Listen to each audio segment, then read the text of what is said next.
There are moments in history when God moves so decisively that the entire financial order rearranges itself overnight. These are not random events, nor are they driven solely by market forces.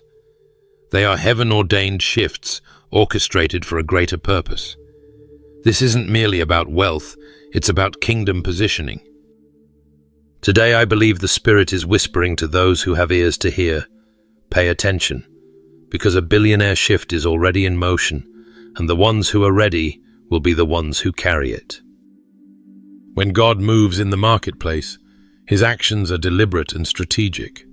He is not reacting to global chaos, he is directing it toward his purposes. Haggai 2 verse 8 reminds us, "The silver is mine, and the gold is mine, declares the Lord Almighty." Every resource on earth ultimately belongs to him, and he decides where it flows. This shift is not about greed or selfish gain. It is about placing resources into the hands of those who will advance his kingdom and steward them with integrity. We are entering a prophetic season of acceleration, where spiritual readiness will determine financial positioning. You cannot separate the two. Deuteronomy 8 verse 18 declares that it is God who gives us the power to get wealth so that his covenant may be established. If your heart is not aligned with his will, opportunities may pass you by, no matter how great they seem. This is why preparation is critical. In moments like these, delays in obedience can cost more than missed income. They can cost you your assignment.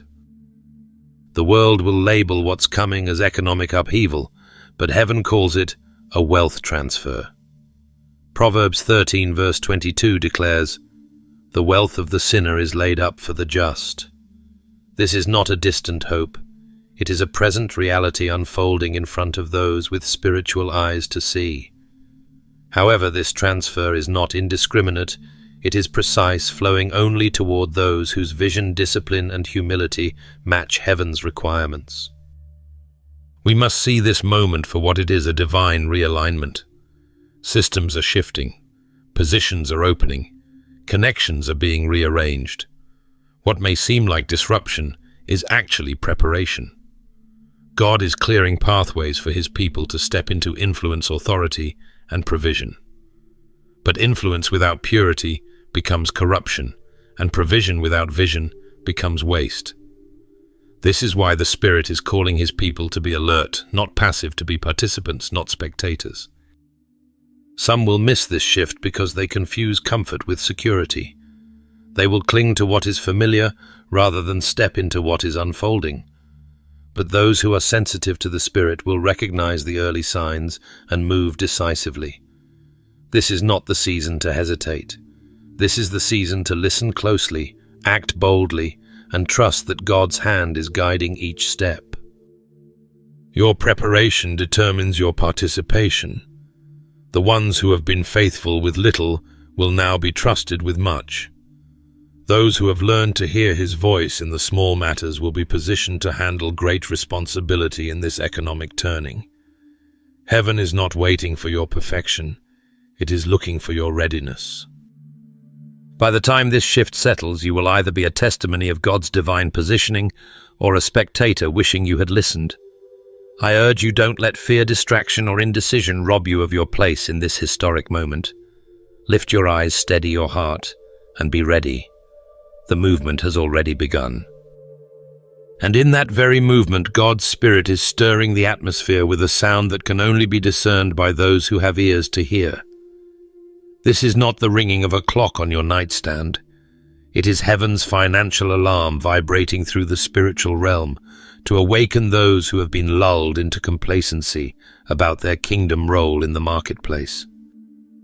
It is a summons to shake off the illusion that money is merely for survival and to embrace the reality that your financial assignment is an instrument in the hands of the Almighty. Amos 3 verse 7 declares, "Surely the sovereign Lord does nothing without revealing his plan to his servants, the prophets," which means this sound is not random. It is a deliberate alert given to prepare you before the shift becomes visible to the masses. Moments like this separate the spiritually awake from those still wrapped in the false safety of routine. Many believers confuse comfort with security, believing that as long as nothing feels disrupted, nothing needs to change. Yet Matthew 25 verse 13 warns, "Keep watch because you do not know the day or the hour." This is not just about Christ's return, it's about readiness for every divine move that carries eternal weight. Heaven is not calling you to stay comfortable, it is calling you to stay positioned. Look beyond the balance sheets and market graphs. What appears to be instability in the natural is often a strategic rearrangement in the spiritual. God is not simply blessing individuals, He is realigning entire systems to place influence and resources into the hands of those who have been faithful in obscurity. Luke 16 verse 10 reminds us, "Whoever can be trusted with very little can also be trusted with much." If you have been faithful with what you already have, this alarm is a sign that the Master is ready to increase your capacity. The sound of heaven's alarm doesn't always manifest in the spectacular. Sometimes it comes in the form of an unusual opportunity, something that doesn't make sense to others, but burns with confirmation in your spirit. Other times it comes through unsettling market changes that shake the confidence of those whose trust is in earthly systems. Both are invitations to lean in, not shrink back. The question is whether you will discern the difference between worldly fear and divine strategy. In this moment, your mindset matters as much as your skill set. God is calling His people to transition from being mere consumers to becoming intentional stewards. A consumer mindset only asks, "What can I get from this?" A steward mindset asks, "How can I multiply this for the kingdom?" This is the shift that will determine who steps into divine promotion during this economic realignment. Yet make no mistake, the enemy hears the alarm too. He will not sit idly by while resources shift into kingdom hands. His tactic will be distraction, either by flooding you with fear that paralyzes your obedience, or by enticing you with greed that distorts your motives. Fear will tell you to hoard, while greed will tempt you to spend for self-glory. But wisdom will anchor you in obedience, knowing that every instruction from God carries both provision and protection. Consider Esther in Persia. Her courage and discernment in a critical moment positioned her to preserve an entire people and fulfill a divine assignment far greater than herself. Her story was not about personal comfort. It was about stepping into a mandate that shifted history. In the same way, what God is setting in motion now is about more than you. It is about positioning you to influence economies, open doors for the gospel, and shift the destinies of communities and nations. The sound is clear. Heaven's clock has struck, and the moment to act is now. This is not the time to delay hoping for more confirmation, nor to distract yourself with pursuits that don't align with your assignment. This is the time to sharpen your discernment. Increase your readiness and say, "Here I am, Lord. Place me where I need to be." Friend, this urgency is not just about speed, it's about grasping the true purpose behind the moment. When heaven sets a financial shift in motion, the visible movement of money is only the surface of a much deeper operation. What God is orchestrating now is not a simple redistribution of resources, it is a divine reallocation of influence. Isaiah 45 verse 3 declares, "I will give you hidden treasures, riches stored in secret places," revealing that wealth is not just about material gain, but about unlocking doors that have remained closed until the appointed time. This is a kingdom moment designed not to satisfy human greed, but to strategically position God's people in places where their voice, values, and vision can shape the future. The truth is, money by itself is neutral. It carries no morality until it is placed in the hands of someone with a purpose. That is why the coming shift is not about trophies to display, but about tools to build. The Spirit is searching for those who will see wealth as an assignment rather than an accolade. Proverbs 10 verse 22 reminds us, "The blessing of the Lord brings wealth without painful toil for it, yet the blessing carries responsibility." This is why God never separates provision from purpose. History offers us powerful patterns. Joseph, sold as a slave in Egypt, became the steward of an empire's resources, not because he chased wealth, but because he embraced wisdom and obedience. Genesis 41, verse 39 to 40, records Pharaoh's words, "Since God has made all this known to you, there is no one so discerning and wise as you. You shall be in charge of my palace." Joseph's rise was not accidental. It was the result of divine positioning in the middle of economic upheaval. Likewise, Daniel in Babylon wielded influence not through political ambition, but through steadfast devotion and an excellent spirit. Both men prove that when God shifts wealth, he shifts the power to decide how that wealth is used. In this prophetic season, expect the channels to be unconventional. God is not limited to the systems we are used to. He can work through sudden market downturns, unexpected partnerships, or even what appears to be opposition. The marketplace may call it volatility.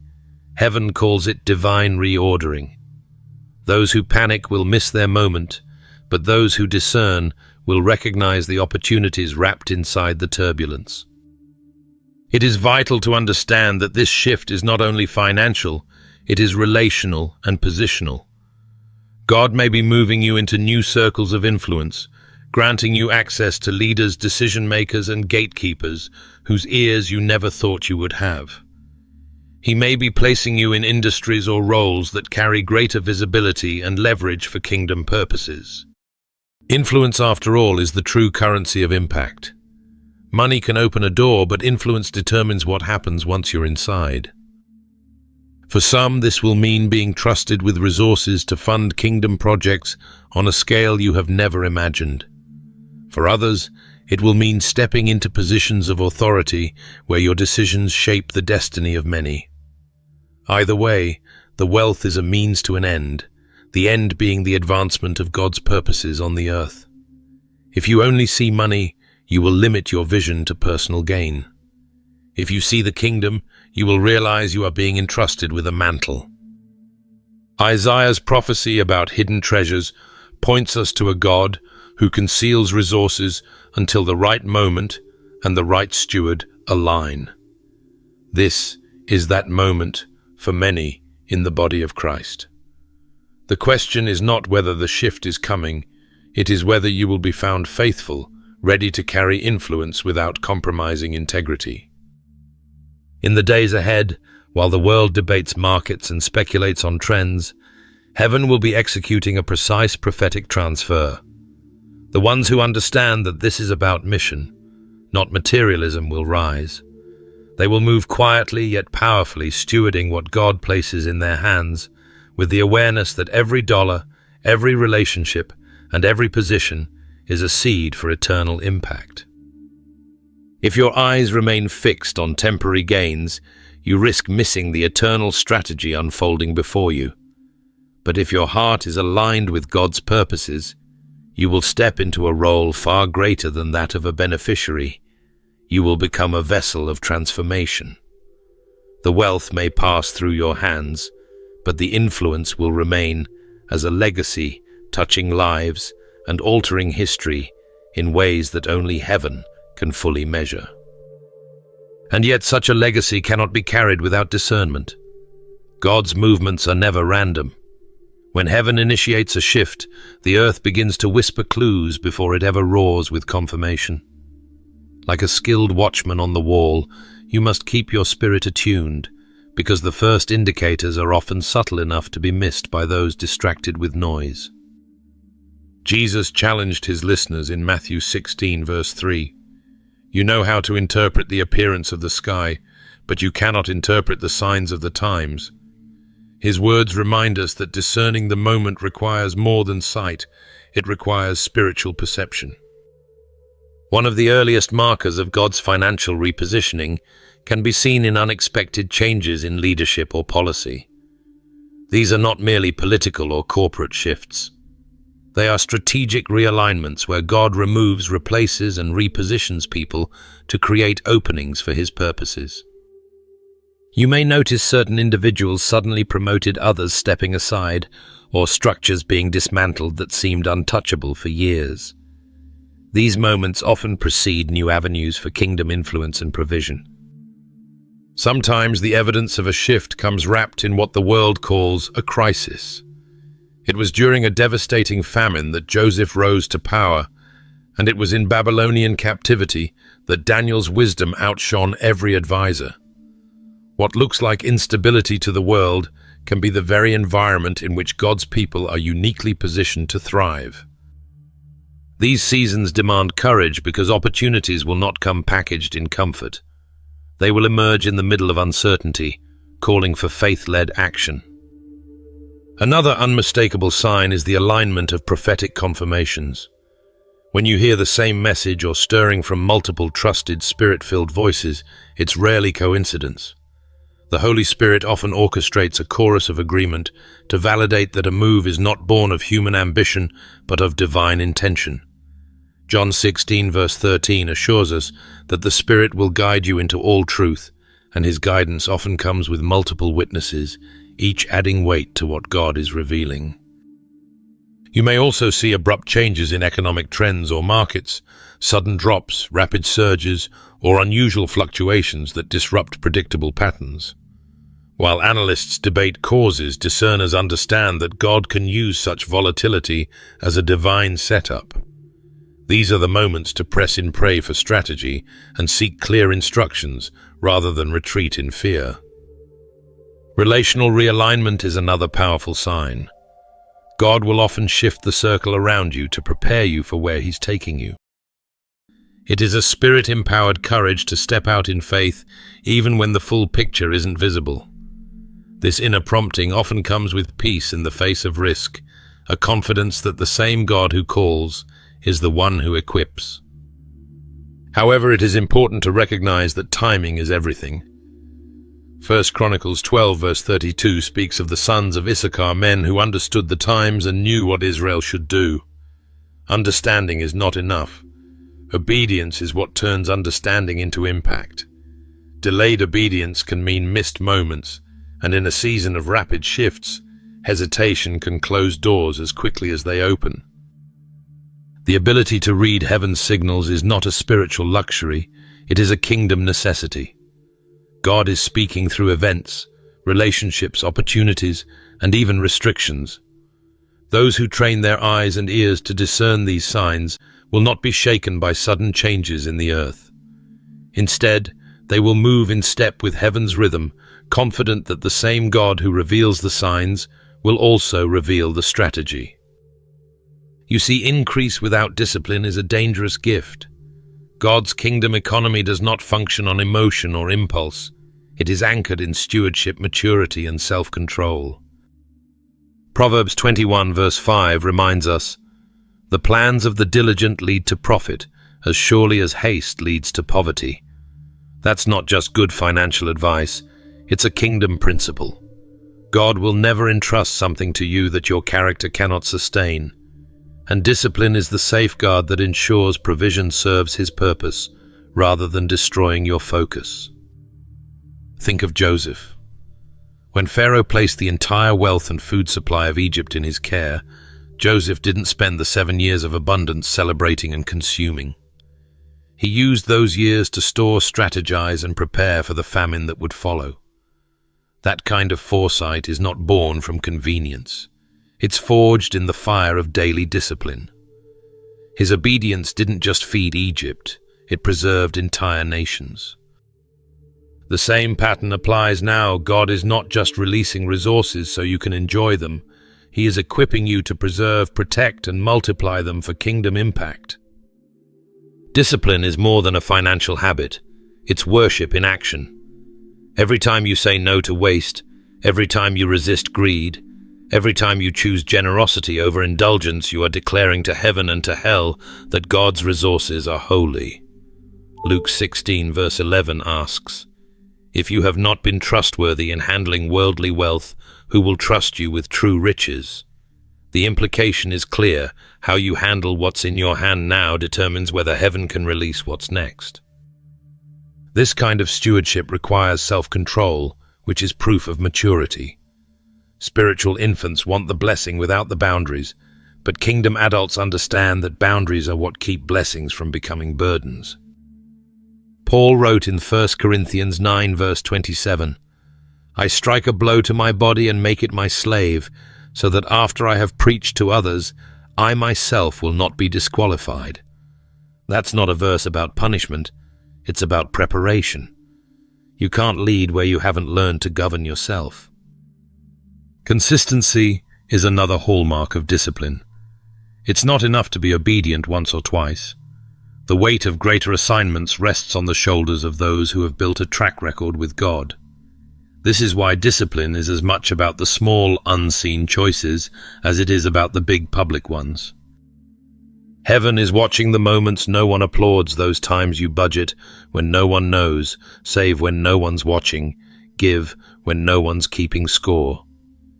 These quiet acts of obedience build credibility with God, and credibility opens the door for divine trust. A kingdom shift of this magnitude demands vision that stretches beyond your lifetime. Those who see only short-term gain will squander long-term opportunity. Discipline forces you to think generationally, to make decisions today that will bless people you may never meet. Joseph stored grain not just for himself or even his contemporaries, but for future generations he would never see. That's the kind of foresight God is looking for now. Discipline is not merely about management, it's a weapon in spiritual warfare. The enemy thrives in chaos, impulsivity, and short-sightedness. Every time you refuse to make a reckless financial decision, you are waging war against the spirit of lack. Every time you plan, save, and sow with intention, you are building a fortress against the schemes designed to drain your resources and derail your calling. If God is sounding the alarm in this season, it's because he knows what is about to be placed in the hands of his people. Wealth without wisdom leads to ruin, but provision married to discipline leads to multiplication. Discipline turns a sudden blessing into a sustained inheritance. It transforms a one-time opportunity into a lifelong mission. The river of this shift is flowing swiftly, carrying opportunities that will not wait for the unprepared. Discipline is the vault key that ensures what flows into your life doesn't just pass through your fingers. It locks in the blessing, channels it toward purpose, and keeps it guarded for the moment God says, "Now release it." Without that key, the current will move on without you carrying with it what could have been yours to steward for his glory. Which is why guarding your position is just as important as stepping into it. Whenever God moves, Satan schemes. This shift will be no exception. Heaven's agenda is never ignored by hell, and the moment God begins positioning his people for influence, the enemy begins plotting to derail it. Scripture warns us in 1 Peter 5 verse 8 to be sober-minded and watchful, because our adversary prowls like a roaring lion seeking someone to devour. That roar is not random. It's designed to intimidate, distract, and pressure you into abandoning your position before the blessing arrives. Fear will be the first weapon drawn. The enemy knows that if he can flood your heart with dread, you will hesitate. Hesitation in a season of divine acceleration is dangerous. Fear speaks in convincing tones. This is too risky. You're not ready. Or what if it all collapses? But God has not given us a spirit of fear, and when the Spirit leads, fear must bow. The enemy uses fear because it stalls movement, but faith applied at the moment of pressure becomes a force that propels you forward instead of paralyzing you. Not all attacks will come in obvious ways. Temptations to compromise your integrity will quietly slip in, often masked as harmless shortcuts. It may be an opportunity that promises quick gain, but demands you lower your standards. This is why Ephesians 6 verse 11 tells us to put on the full armor of God so we can stand against the devil's schemes. The armor is not only for open battle, it is for moments when subtlety makes deception harder to detect. Distraction will be another favored tactic.